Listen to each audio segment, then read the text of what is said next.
देखो यार, एक बात को समझो, हमारा ये जो ब्रेन है वो एक साथ इतनी सारी चीज़ों को हैंडल करने के लिए बना ही नहीं है। जैसे कि ideas, task, anxiety, over thinking. दिमाग में इतना कुछ चल रहा होता है कि हम इतना मेंटल ओवरलोड हो जाते हैं कि कुछ भी नहीं कर पाते। हम सोच के बैठते हैं पूरे दिन में कि मैं ये 10 टास्क करूंगा, हार्डली हम 2 से 3 टास्क ही कर पाते हैं। इसलिए यार मैंने अपनी पूरी लाइफ को इस छोटी सी नोटबुक के अंदर ऑर्गेनाइज करना स्टार्ट कर दिया, या जिसको आप डायरी भी कह सकते हो, ये स्पायरल डायरी। और ऑनेस्टली ये मेरा सेकंड ब्रेन बन चुकी है। आज के टाइम में मुझे जो भी इंपॉर्टेंट लगता है ना, मैं इसके अंदर डंप कर देता हूँ। डंप करने का मतलब मैं सारी इंफॉर्मेशन को इसमें लिख देता हूँ, ताकि मेरा जो ये असली ब्रेन है ये खाली हो सके। मैं सोच सकूँ चीज़ों के बारे में, मैं क्रिएटिविटी कर सकूँ, मैं इनोवेशन कर सकूँ, मैं अपने कंटेंट आइडियाज़ के बारे में सोच सकूँ। क्योंकि अगर चीज़ें मेरे दिमाग में चलेंगी तो मैं क्रिएटिविटी कैसे लेके आऊँगा, इसलिए मैं सारी चीज़ों को लिखता हूँ। और आपको एक इंटरेस्टिंग बात बताऊँ, ये जो वीडियो है ये मेरे चैनल की 3rd वीडियो होने वाली है। इससे पहले मैं 2 वीडियोस ऑलरेडी मैं पब्लिश कर चुका हूँ अपनी ये नोटबुक या डायरी से रिलेटेड, जिस पे 1 मिलियन से ज़्यादा व्यूज़ हैं। ये व्यूज़ इसलिए इतने ज़्यादा हैं क्योंकि लोग इस चीज़ को समझ रहे हैं और रिलेट कर पा रहे हैं कि एक नोटबुक या डायरी को मेंटेन करना आज के टाइम में कितना ज़्यादा इंपॉर्टेंट है। तो इस वीडियो के अंदर मैं आपको बताने वाला हूँ कि कैसे आप इस डायरी से, इस नोटबुक से एक मेंटल क्लैरिटी लेके आ सकते हो, जिससे अपनी कॉम्प्लेक्स लाइफ जो ऑलरेडी है नहीं, जिसको हमने बना रखा है, उसको हम सिंप्लीफाई कर सकते हैं। अगर आप एक स्टूडेंट हो, एक प्रोफेशनल हो, तो आप डायरी को कैसे मेंटेन कर सकते हो। और सबसे इंपॉर्टेंट चीज़ कि मैं इस डायरी के अंदर क्या लिखता हूँ, इस वीडियो में डिस्कस करने वाला हूँ। तो सबसे पहले इस चीज़ को ये समझते हैं कि ये डायरी या नोटबुक की इंपॉर्टेंस क्या है। देखो, ये जो नोटबुक है ना, ये कोई एस्थेटिक प्रोडक्टिविटी नोटबुक नहीं है। अगर आप लोग इस चीज़ को समझ रहे होगे, ये बिल्कुल भी ऐसा नहीं है। आपको ऐसा नहीं करना कि इसके अंदर परफेक्ट राइटिंग यूज़ करनी है, या मैं इसके अंदर एक रोज मोटिवेशनल कोट्स लिखता हूँ या फैंसी जर्नलिंग करता हूँ। मैं ऐसा कुछ भी नहीं करता। ये नोटबुक मेरे लिए सिर्फ और सिर्फ एक ही काम करती है, मेरे दिमाग को खाली। क्योंकि मैं नहीं चाहता कि मेरे दिमाग में इतनी सारी चीज़ें एक साथ चल रही हों कि मैं किसी भी चीज़ पे एक्ट ही ना कर पाऊँ। क्योंकि मेंटल ओवरलोड आज के टाइम की सबसे बड़ी प्रॉब्लम है। अगर आपका दिमाग में मेंटल ओवरलोड है, मतलब यानी कि आपके दिमाग में बहुत सारी चीज़ें हैं, मुझे मेल्स का रिप्लाई करना है, मुझे जिम जाना है, मुझे उससे बात करनी है, मुझे ये करना है, मुझे वो करना है, तो जिसकी वजह से होगा क्या, आप किसी भी एक चीज़ पे सही तरीके से एक्ट ही नहीं कर पाओगे। देखो, मैं आपको इससे रिलेट करके दिखाता हूँ। आप लोग ने मार्कस ऑरेलियस का नाम तो सुना होगा। ये दुनिया के सबसे पावरफुल इंसानों में से एक थे। 2000 साल पहले इन्होंने रोमन एम्पायर पे राज किया था। मार्कस ऑरेलियस खुद रात को बैठ के, मतलब जब वो बिल्कुल फ्री हो जाते थे सारी चीज़ों से, वो रात को बैठ के अपने नोट्स बनाते थे, अपनी चीज़ों को लिखते थे। ओवर थिंकिंग के बारे में, सेल्फ कंट्रोल के बारे में, एंग्जाइटी के बारे में, लोगों से, डिफरेंट लोगों से कैसे डीलिंग करना, इन सारी चीज़ों को लिखते थे। और उनकी जो फिलॉसफी थी, दैट इज स्टोइसिज्म, जिसका मतलब है focus on things that you can control and ignore what you can't. यानी कि जिन चीज़ों को आप कंट्रोल कर सकते हो उस चीज पे मेनली फोकस करना शुरू करो। जिन चीज को कंट्रोल नहीं कर सकते उस पे फोकस करोगे तो वो अननेसेसरी बढ़ेगी ही। मैं आपको एक अपनी स्टोरी से रिलेट करता हूँ। ये 2 से 3 दिन पुरानी स्टोरी ही है। मैं यार काफी टाइम से अपने जिम को लेके रेगुलर नहीं हो पा रहा था। क्योंकि हो क्या रहा था, मैं जैसे स्कूल से आता हूँ तो ऑब्वियसली बात है वहाँ पे थोड़ा सा मैं थक जाता हूँ। आके मेरे से रेस्ट नहीं हो रहा था। मैं आधा घंटा लंच वंच करा, उसके बाद मैं अपने इस रूम में आ जाता था और अपने यूट्यूब पे काम करना शुरू कर दिया। समवेयर अराउंड 8 o'clock जैसे मैं खाली हुआ, फिर मैं सोचता था चलो अब जिम जाते हैं 8:30 पे। लेकिन उस समय मेरा दिमाग इतना ज़्यादा एग्जॉस्ट हो जाता था, क्योंकि पहले ही मेंटली एग्जॉस्ट मॉर्निंग में हुआ, उसके बाद दोबारा से मैंने इसको मेंटली एग्जॉस्ट कर दिया, कि मेरे को लगता था कि यार इसको स्किप कर सकते हैं। क्योंकि जब भी आप मेंटली एग्जॉस्ट होगे आप कंफर्ट जोन की तरफ भागोगे। मैं कह रहा हूँ यार कल जिम चले जाऊंगा, या कोई ना कोई एक्सक्यूज ढूंढ लेता हूँ कि यार मुझे आज स्क्रिप्ट लिखनी है, कल मुझे वीडियो शूट करनी है, और अभी स्क्रिप्ट लिखना ज्यादा इंपॉर्टेंट है जिम से ज्यादा। मैं जिम को स्किप कर दे रहा था। देन आई रियलाइज कि यार what is happening with me. मैं अपनी ये नोटबुक लेके बैठा, लिटरली बता रहा हूँ, मैं इस डायरी को लेके बैठा। मैं आपको दिखा भी सकता हूँ, इसलिए मैं देखो, मैंने यहाँ पे लिख रखा है जिम ऑब्जर्वेशन, आप देख पा रहे हो। मैंने यहाँ पे नोट्स बनाए कि यार ऐसा क्यों हुआ, जिम को रिलेटेड नोट्स बनाए कि ये स्केड्यूल मेरे साथ क्या दिक्कत हो रही है, मैं क्यों जिम नहीं जा पा रहा हूँ, मैं क्यों रेगुलर नहीं हो पा रहा हूँ। फिर मुझे पता चला कि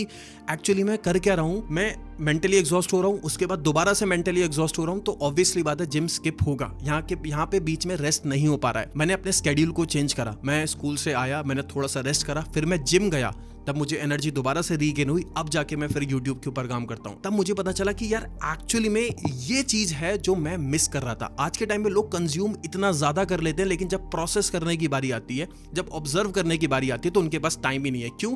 क्योंकि वो ऑब्जर्व भी मेंटली कर रहे हैं। कभी उन्होंने बैठ के ये नहीं सोचा कि एक बार मैं चीज़ों को लिखता हूँ, मैं अपने पैटर्न को समझता हूँ, मैं अपने स्केड्यूल को समझता हूँ कि कहाँ पे मुझसे गलती हो रही है, कौन सी ऐसी चीज़ है जिसको मुझे बदलना है। अगर आप अपने आप को ऑब्जर्व करना शुरू कर दोगे चीज़ों को लिख के, मैं लिटरली बता रहा हूँ, आधे से ज़्यादा चीज़ें जो होती हैं वो लिखने से ही छोटी हो जाती हैं जितनी हमें मेंटली लगती हैं।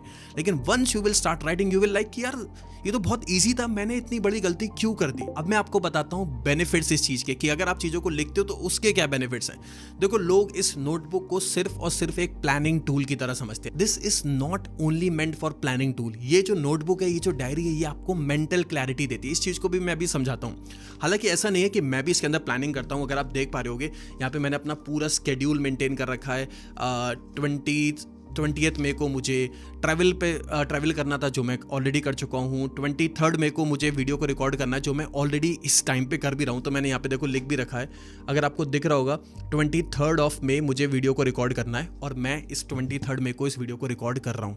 मैं आपको डेट भी दिखा सकता हूँ। ये देख रहे हो आप, 23rd मई, अगर देख पा रहे होगे 23rd में मैं इस वीडियो को रिकॉर्ड कर रहा हूँ। तो मैंने ऑलरेडी सारी चीज़ों को इसमें लिख रखा है। अब ये मुझे मेंटल क्लैरिटी कैसे देती है, देखो इमेजिन करके देखो, आपको 10 टास्क करने हैं। तो होगा क्या, जब आपको पूरे दिन में 10 टास्क करने हैं, आपका ब्रेन उन चीज़ों को याद करने की कोशिश करेगा। याद करने की वजह से होगा क्या, दिमाग में एंग्जाइटी क्रिएट होगी, टेंशन होगी कि मुझे ये भी करना है, मुझे आज वो भी करना है, मुझे जिम भी जाना है, मुझे उससे मिलना भी है, मुझे ये वाले नोट्स भी बनाने हैं। And you will be like शाम को, यार मुझसे कुछ भी नहीं हो पा रहा। फिर से वही चीज़, जब आप एक से ज़्यादा डिसीजंस एक साथ लेने की कोशिश करते हो तो मेंटल ओवरलोड हो जाता है, जिसकी वजह से एक फटीग आता है, जिसको हम डिसीजन फटीग कहते हैं, जो मेरे साथ हो रहा था।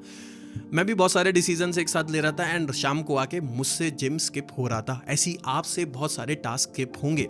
लेकिन ये मेंटल क्लैरिटी कैसे देती है, जैसे आप चीज़ों को लिख लेते हो ना, आपका ब्रेन कहता है लिख तो लिया, अब यहाँ से हटाओ। देखो, ब्रेन एक स्टोरेज डिवाइस नहीं है, ब्रेन एक प्रोसेसिंग के लिए बनाया गया है, चीज़ों को प्रोसेस करने के लिए। हम चीज़ों को स्टोर करने के लिए ब्रेन को यूज़ कर रहे हैं आज के टाइम में। जैसे ही आप नोट डाउन कर लेते हो, your brain will be like, यहाँ पे लिख गया, अब रिलैक्स करो, अब तुम्हें सोचने की जरूरत नहीं है। जब भी उठाना इसको देख लेना, आज ये करना है, तुम्हें दिख गया आज मुझे वीडियो बनानी है, ठीक है, सीधा वीडियो बनाने बैठ जाते हैं। लेकिन अगर मैं नहीं लिखूंगा तो मुझे 2 दिन पहले से ही या 1 दिन पहले से एंग्जाइटी होना शुरू हो जाएगी, कल वीडियो बनानी है, कल ऐसा करना है, कल वैसा करना है।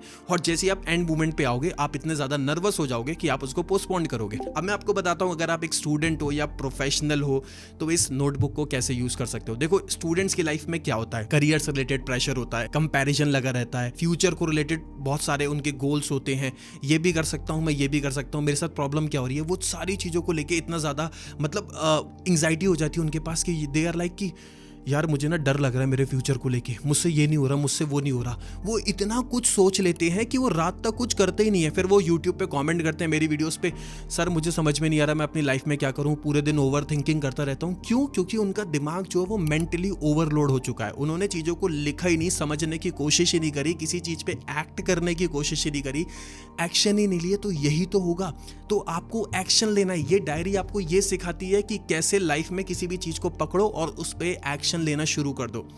अब मैं बात करता हूँ प्रोफेशनल लोगों की। देखो यार, मुझे पता है आप लोग शाम को थके आ रहे आते हो, कोई 9 to 5 ऑब्वियसली बात है, कोई 6 बजे आ रहा है, कोई 7 बजे आ रहा है। मैं भी एक प्रोफेशनल लाइफ को जी रहा हूँ, तो मुझे भी मैं इस चीज़ को ज़्यादा रिलेट कर पाऊंगा। होता क्या है, क्योंकि हम सब लोग चाहते हैं कि हमारे पास एक और पैसिव इनकम हो। एक्टिव इनकम हमें अपनी जॉब से मिल रही है, लेकिन हम भी चाहते हैं हम अपनी लाइफ में लग्जरीज को अफोर्ड कर सकें। दूसरों के पास जो चीज़ें हैं वो हमारे पास भी होनी चाहिए। फ्यूचर में हम भी फाइनेंशियल फ्रीडम लेके आ सकें। इसके लिए हम किसी और स्किल पे काम करना चाहते हैं, कुछ और नया सीखना चाहते हैं, लेकिन हम भी इतने मेंटली एग्जॉस्ट हो जाते हैं कि हम नहीं कर पाते। क्यों? क्योंकि हमने पूरे दिन को ऑर्गेनाइज नहीं करा। लास्ट संडे मैंने लाइव वर्कशॉप ली थी, मैंने इस चीज़ को बताया। इसीलिए आप अगर एक वर्किंग प्रोफेशनल हो या स्टूडेंट हो, ये नोटबुक या ये डायरी होना बहुत इंपॉर्टेंट है।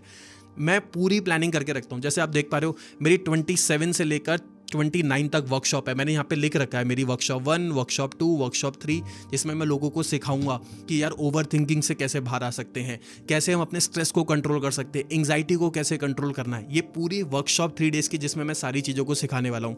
अगर आप भी ज्वाइन करना चाहते हो, मैंने नीचे कॉमेंट में इसका जो लिंक है वो पिन कर दिया और मेरे कम्युनिटी पोस्ट पर भी मिल जाएगा। बहुत मजा आएगा, एक जूम वर्कशॉप होगी। तो मैंने इन सारी चीज़ों को भी इस डायरी में ऑलरेडी प्लान कर रखा है, क्योंकि once the things are planned, आपको फिर एक्ट करना है। लेकिन once the things are in mind, तो क्या आपको उसको बार बार रिकॉल करना है। और brain is not a storage device, जो मैं आपको बार बार बताने की कोशिश करता हूं। अब आता है सबसे इंपॉर्टेंट क्वेश्चन कि मैं इस डायरी को कैसे मेंटेन करता हूं, मैं इस डायरी में क्या लिखता हूं। एंड लिटरली मतलब ये इस पूरी वीडियो का सबसे फनी पार्ट होने वाला है। क्यों फनी पार्ट होने वाला है? क्योंकि मैं इस डायरी को कोई प्रोफेशनल तरीके से यूज़ नहीं करता हूँ। मेरा जो मन में आता है, जिस पेज पे मैं जो चाहूँ वो लिखना शुरू कर देता हूँ, चाहे अपने कंटेंट आइडियाज़ हो गए, चाहे बिजनेस आइडियाज़ हो गए, या मुझे कोई टिप्स लिखनी है, मुझे गोल्स लिखने हैं, मुझे अपने ओवर थिंकिंग के बारे में लिखना है, मुझे टू डू लिस्ट के बारे में लिखना है, जो भी मैंने आपको जैसे दिखाया, सब कुछ एक ही डायरी में लिख देता हूँ, एक ही नोटबुक के अंदर। देखो यार, व्हाट आई बिलीव, हमारी लाइफ इतनी बड़ी सी है जिसको हम ऑर्गेनाइज नहीं कर पा रहे, तो मैं क्या इस छोटी सी डायरी को ऑर्गेनाइज कर पाऊंगा? मुझसे नहीं होगा। मुझे नहीं पता कि बहुत सारे लोग अकाउंटेबिलिटी कैलेंडर, बहुत सारी चीज़ें बनाते हैं, फॉलो करने की कोशिश करते हैं, क्रिएट करने की कोशिश करते हैं, बट मुझसे नहीं हो पाता। और छोटे मोटे टास्क के लिए ये मैं एक छोटा सा पैड अपने डेस्क पे रखता हूँ, ये यूज़ करता हूँ। इसमें ना बहुत सारे ऐसे पेजेस हैं, 50-100 रुपये का ये पैड मिलता है। जैसे मैंने लिखा कि मुझे जैकेट वॉश पे देनी है, फटाफट लिखा, दे दी वॉश पे, और फटाफट इसको फाड़ के रख दूंगा। तो मैं इन सारी चीज़ों को के लिए छोटा सा पैड यूज़ करता हूँ। लेकिन majorly over thinking, anxiety, goals, future planning, सब कुछ एक ही डायरी के अंदर, ताकि मैं कभी ट्रैवल कर रहा हूँ या स्कूल लेके जा रहा हूँ एज आई एम टीचर, या मैं कहीं पे भी जा रहा हूँ, मैं बार बार यही सोचूंगा, मैं वाली डायरी लेके जाऊँ, ये वाली डायरी लेके जाऊँ। अरे यार, चीज़ों को क्यों कॉम्प्लेक्स बनाना? एक तो हम ऑलरेडी चीज़ों को सिंपल बनाने की कोशिश कर रहे हैं, और अलग अलग डायरीज को मेंटेन करके ऑलरेडी कॉम्प्लेक्सिटी लेके आ जाएंगे। तो इस चीज़ को भी तो सिंपल बनाना ना। तो I keep everything in this same notebook. ये बढ़ जाएगी, दूसरी खरीद लूँगा। अगर आप इस जैसी नोटबुक खरीदना चाहते हो, उसके नीचे मैंने डिस्क्रिप्शन में आप नोटबुक्स के लिंक दे दिए हैं। कोशिश करना स्पाइरल वाली ही लेना। So that's it for this video. Once again, मेरा नाम है Sarthak Virmani and this channel is all about getting things better.